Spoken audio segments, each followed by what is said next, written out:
and we won the Texas border that had never been won. As the governor said, he's doing a good job, the governor, by the way, of Texas. But as the governor said, it hasn't. Oh, did I get lucky? Did I get lucky? Supposing I said, you know, he's not here, but the governor of Texas has done a terrible job. Wow, look at you. You mean we couldn't get you up in the front row? I tell you.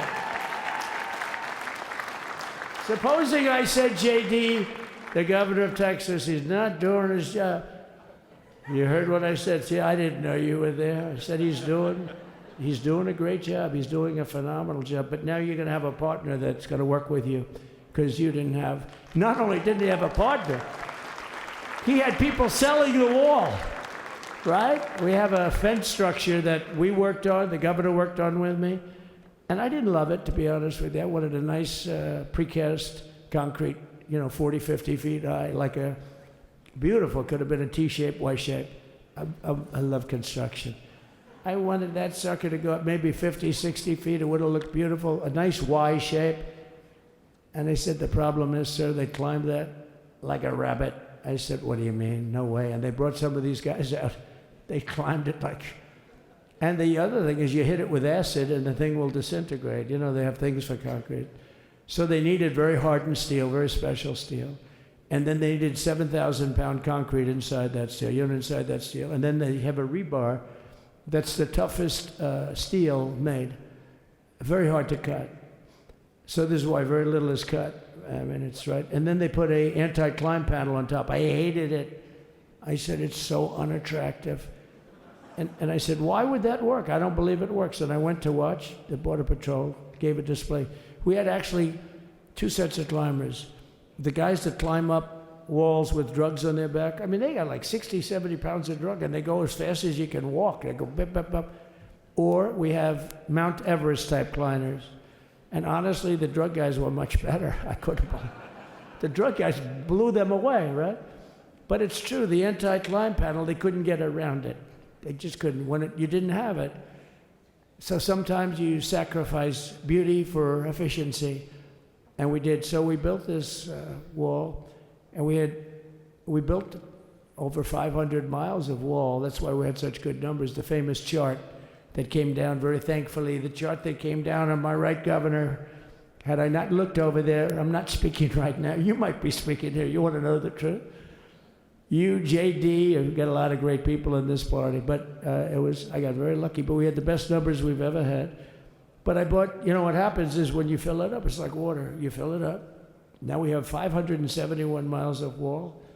And they would always say, when we renovated a wall, so there'd be like a piece of plywood sitting there for 60 years, or a 2x4 sitting for 60 years on the ground and rotting.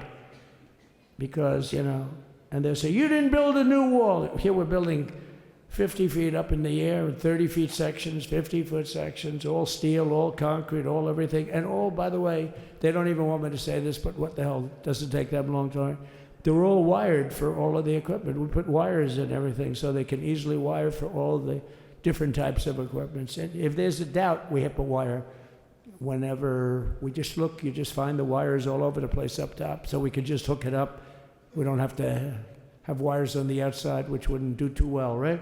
So anyway, so we built an extra 200 miles of wall, and the governor wanted to buy it. He tried to buy it, and they wouldn't sell it to him. He wanted to put it up himself. Could have been done in 3 to 4 weeks, 200 more miles, because when you do it now, they just keep going further out, further out, further out, getting around. So we did an extra 200 miles, and it was all bought.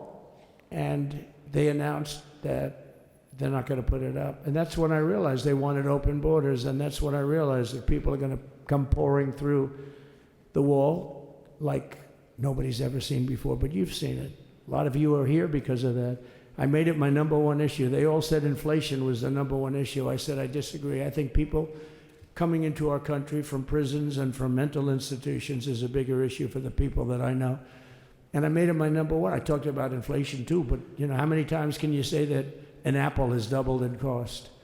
I'd say it, and I'd hit it hard, but then I go back to the fact that we don't want criminals coming into our country. We don't want the jails of every country in the world virtually being deposited into the United States. And that man had to suffer with it.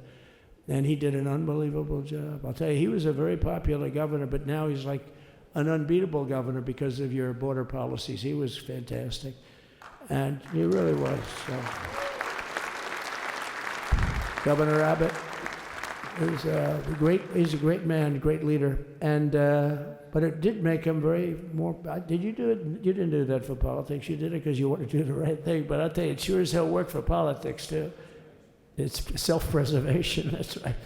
But no, because the people are demanding it. The people of Texas are demanding it. The people are demanding it all over. So anyway,